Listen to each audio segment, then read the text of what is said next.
Hello guys, कैसे हैं आप सब। आपका स्वागत है मेरे चैनल में।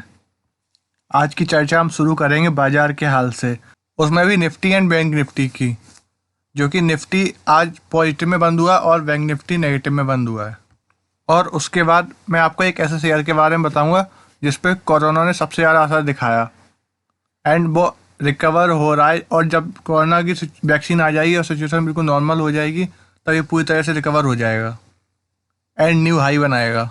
उसके लिए प्लीज़ वीडियो को पूरा एंड तक देखें बिना स्किप किए, एंड चैनल को भी सब्सक्राइब करें और नोटिफिकेशन बेल आइकन को भी दबा दें, इससे आपको मेरी सारी लेटेस्ट वीडियो की अपडेट मिलती रहें। और नीचे मेरे यहाँ पर सारी वीडियो की लिंक मैं आपको डिस्क्रिप्शन में दे दूँगा, वहाँ पे जाके आप मेरी सारी पुरानी वीडियो देख सकते हैं। और ये जो मैं वीडियो में टारगेट देता हूँ सारे पोजिशनल होते हैं, तो ये ना सोचे कि आज जो शेयर गिर गया है वो कल भी गिरेगा या बढ़ेगा नहीं, वो ऊपर जाएगा। ये सारे टारगेट पोजिशनल है, तो इसे होल्ड करके चलें। तो चलिए आज की चर्चा शुरू करते हैं निफ्टी 50 से। अब जैसा कि आप स्क्रीन पे देख सकते हैं, निफ्टी 50 की कल की क्लोजिंग थी 14,347 एंड आज इसने अच्छी गैप अप ओपनिंग की 14,474 पे, ऑलमोस्ट 140 पॉइंट्स बढ़ के।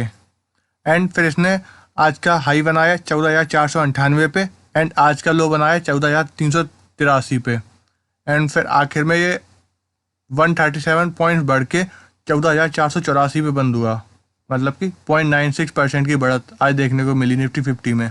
चलिए अब बात कर लेते हैं निफ्टी 50 के आज के प्राइस के मोमेंट की, कि आज ने ग्राफ पे कैसा प्रदर्शन किया।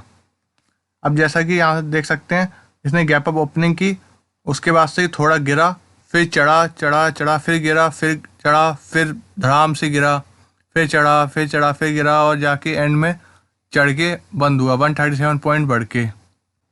चलिए अब बात कर लेते हैं निफ्टी 50 के 50 स्टॉक के प्रदर्शन की, कि उन्होंने कैसा प्रदर्शन किया आज। उसमें सबसे ऊपर आता है टाटा मोटर्स, जिसने आज 11.36% की रैली दिखाई।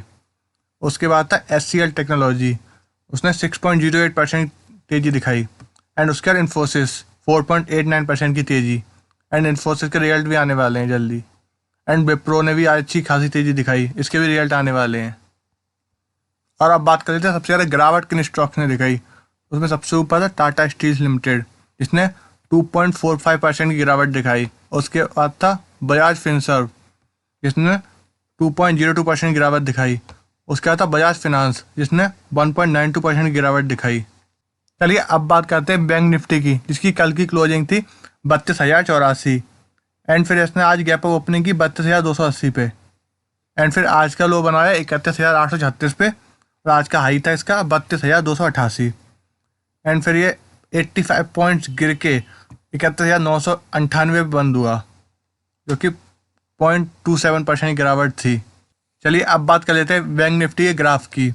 इसने गैप अप ओपनिंग दिखाई, उसके बाद से ऊपर गया, फिर ये यहाँ से गिरा और फिर नीचे के लेवल तक ट्रेड होता रहा। उसके बाद से थोड़ा चढ़ के, थोड़ा ऊपर चढ़ के बंद हुआ, पर फिर भी नेगेटिव में क्लोजिंग थी इसकी। और अब बात कर लेते हैं निफ्टी बैंक की 12 शेयर्स की, इसमें सबसे ज़्यादा गिरावट थी RVL बैंक में 3.43% की। उसके बाद गिरावट थी बंधन बैंक में 2.62% की। उसके बाद थी गिरावट बैंक ऑफ बड़ौदा में 1.98% की। और 3 ही शेयर पॉजिटिव में थे, जो कि HDFC बैंक 1.38% पॉजिटिव में। उसके बाद था ICICI बैंक 0.49% की बढ़त से। उसके बाद था IDFC फर्स्ट बैंक 0.11% की बढ़त से। ये तो रहा आज के बाजार का हाल। चलिए अब मैं उस स्टॉक के बारे में आपको बताता हूँ जिसके बारे में मैंने शुरू में आपसे चर्चा की थी। उस स्टॉक का नाम है IRCTC, मतलब कि Indian railway catering and tourism corporation limited. उस स्टॉक का मार्केट कैप है 23,381 करोड़ एंड करेंट प्राइस अभी चल रहा है 1461 पे। एंड इसका 52 वीक लो था 775 एंड 52 वीक हाई था 1995। एंड इसका स्टॉक भी हाई है 69.9 एंड डिविडेंड यील्ड 0.86%। इसने आखिरी बार डिविडेंड दिया था 19 अक्टूबर को 2.5 रुपीज़ पर शेयर पे। एंड इसका रिटर्न ऑन इक्विटी भी अच्छा है 44.1%। चलिए अब बात कर लेते हैं कंपनी के चार्ट की। इस कंपनी के चार्ट, ये 1 ईयर का चार्ट है। इसमें यहाँ कोरोना के समय पे लो बनाया था, उसके बाद से ये बढ़ा, पर ये अभी अपने 52 वीक हाई तक नहीं पहुँच पाया। क्योंकि अभी कोरोना की वैक्सीन आई नहीं है, केसेस नॉर्मल हुए नहीं हैं, अभी रेलवे शुरू हुई नहीं है, हुई थोड़ा हुई हैं पर पूरी तरह के अभी चालू नहीं हुई हैं। तो इसका उनका असर इस पर दिखाई दे रहा है।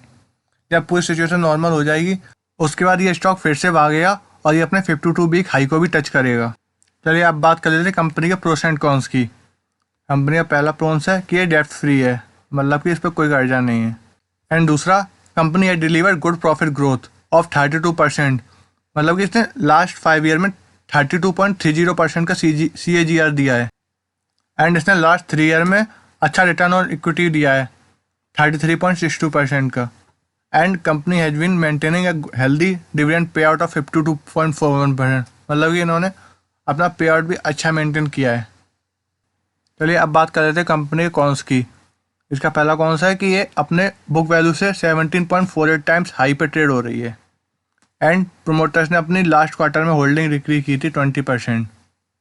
And earning include and other income of 127.05, मतलब कि इसकी जो अर्निंग्स थी उसमें अदर इनकम का भी इंक्लूड हुआ था 127 करोड़ का। एंड इसका मोनोपोली बिजनेस है, मतलब इसका कोई पीयर नहीं है, तो ये भी इसके लिए अच्छा फ़ायदेमंद है।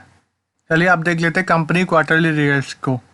जैसा कि स्क्रीन पे दिख रहा है, इसके मार्च 2020 के बाद जून में उसके क्वार्टरली रिजल्ट्स आए थे और सितंबर में आए थे, और दोनों कोरोना की वजह से प्रभावित हुए थे और उसकी सेल्स में भी काफ़ी डिक्रीज में देखने को मिला था। एंड प्रॉफिट भी कम हुआ था काफ़ी, एंड नेट प्रॉफिट भी काफ़ी कम हुआ था। सो इसका लास्ट 2 क्वार्टर पर काफ़ी गहरा असर दिखाई दिया था कोरोना का। जब फिर से रेलवे चालू हो जाएंगी फिर ये अच्छे रिटर्न्स देगी एंड इसके रिजल्ट्स भी बेहतर आएंगे जैसा कि पहले आते थे। अब बात कर लेते हैं कंपनी के एनुअल प्रॉफिट एंड लॉस की।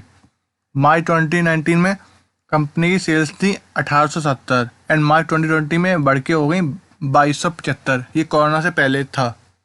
एंड ऑपरेटिंग प्रॉफिट भी डबल हुआ था ऑलमोस्ट 383 से 715। एंड प्रॉफिट बिफोर टैक्स भी बढ़ा था 479 से 745। एंड नेट प्रॉफिट भी बढ़ा था काफ़ी 309 से 529। एंड अर्निंग पर शेयर में भी इंक्रीमेंट देखने को मिला था 19.28 से 33.04। अब इसके प्रॉफिट एंड लॉस को बता सकते हैं कि एक अच्छा प्रॉफिट देती है कंपनी, पर ये अभी कोरोना की वजह से रेलवेज बंद है तो इसलिए अफेक्ट हुई है सबसे ज़्यादा। चलिए अब बात कर लेते हैं कंपनी की बैलेंस शीट की। कंपनी बैलेंस शीट में रिजर्व्स मार्च 2020 में 1168 थे, जो कि थोड़ा बढ़ के सितंबर 2020 में 1177 हो गए। एंड कंपनी पे कोई बोरोइंग नहीं है, जीरो, डेट फ्री कंपनी है। एंड इसकी इन्वेस्टमेंट मार्च 2020 में जीरो थी, सितंबर 2020 में बढ़ के 127 करोड़ हो गई। बैलेंस शीट पे आप देख सकते हैं 2015 से दिखाई दे रहा है कि कंपनी हर साल ग्रो हो रही है और ये आगे भी ग्रो करेगी, बस ये पैंडेमिक की वजह से स्लो हो गई ग्रोथ में।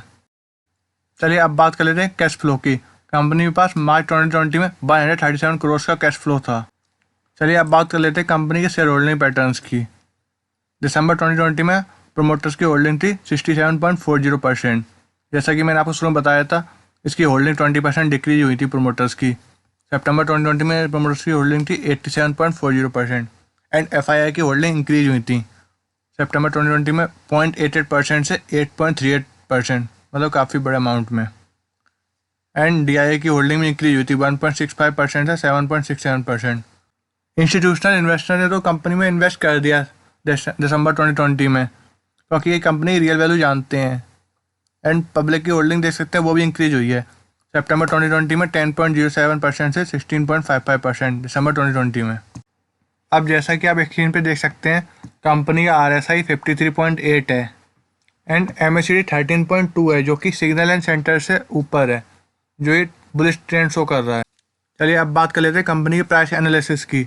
इसने लास्ट वीक में 9.65 पॉइंट्स की रैली दिखाई थी, मतलब कि 0.67% के रिटर्न। एंड लास्ट 1 मंथ में 39.70 पॉइंट्स की रैली, मतलब कि 2.79% के रिटर्न। एंड लास्ट 3 मंथ में 109 पॉइंट्स की रैली, मतलब कि 8.12% के रिटर्न। एंड लास्ट 6 मंथ में 59.75 पॉइंट्स की रैली, मतलब कि 4.26% के रिटर्न। एंड लास्ट 1 ईयर में 543 पॉइंट्स की रैली, मतलब कि 59.25% के रिटर्न। इसने लास्ट 1 ईयर में पॉजिटिव रिटर्न्स दिए हैं, पर ज़्यादा इम्प्रेसिव नहीं है। एंड ये अपने 52 वीक हाई से 26.75% नीचे है। एंड इसने अपना 52 वीक लो बनाया था 26 मार्च को, एंड 52 वीक हाई बनाया था 25 फरवरी को। मतलब कि कोरोना की न्यूज आने के बाद एक मंथ में कितना गिरी थी। उसके बाद काफ़ी रिकवर भी हो गई है, पर अभी भी इसमें पोटेंशियल है। एंड अब कंपनी के आज के वॉल्यूम की बात कर लेते हैं।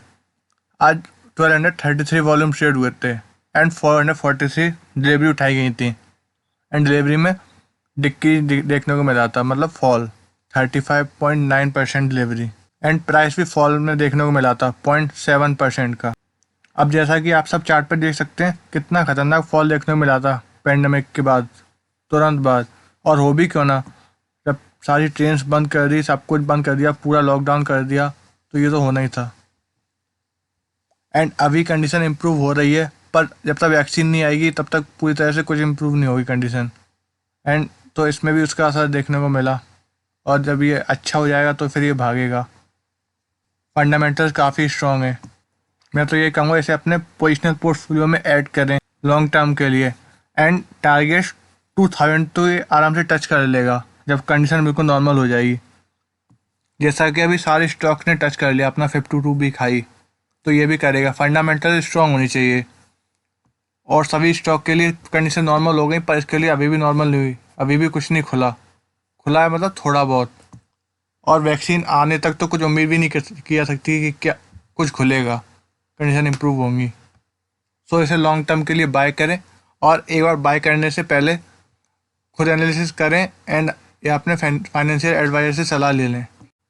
तो चलिए आज की वीडियो यहीं ख़त्म करते हैं। आपको भी वीडियो कैसी लगी कमेंट करके बताएं। अगर अच्छी लगी हो तो इसे लाइक करें, शेयर करें, एंड चैनल को सब्सक्राइब करें, एंड नोटिफिकेशन बेल को दबाना ना भूलें, जिससे कि आपको मेरी सारी वीडियो की लेटेस्ट अपडेट मिलती रहे। एंड मैं अपनी ये सारी पुरानी वीडियोस की लिंक डिस्क्रिप्शन बॉक्स में डाल दूंगा, वहाँ से जाके आप इन्हें देख सकते हैं। एंड जैसा कि मैंने कमेंट बॉक्स में देखा, आप लोग बता रहे हैं बिरलासॉफ्ट आज गिर गया, इसने 276 पे ब्रेकआउट दिया, पर और आपने वहाँ बाय किया और आप वहाँ फंस गए। तो इसे वहाँ पे होल्ड करके रखे अपनी पोजीशन को। इसने ब्रेकआउट दिया था 282 तक, इसने हाई बनाया, पर वहाँ पे प्रॉफिट बुकिंग देखने को मिली और वो उस लेवल तक सस्टेन नहीं कर पाया, तो वो नीचे गिर गया। वॉल्यूम उतने नहीं थे जितने चाहिए थे, सो इसे अभी होल्ड करके रखें। और टाटा एलेक्सी में आपने आज की रैली तो देखी थी, कितनी अच्छी रैली दिखाई है इसने। तो चलिए अब मिलते हैं अगली वीडियो में, तब तक खूब कमाएं, खूब खाएं, एंड चैनल को जरूर सब्सक्राइब कर देना। Thank you guys for watching.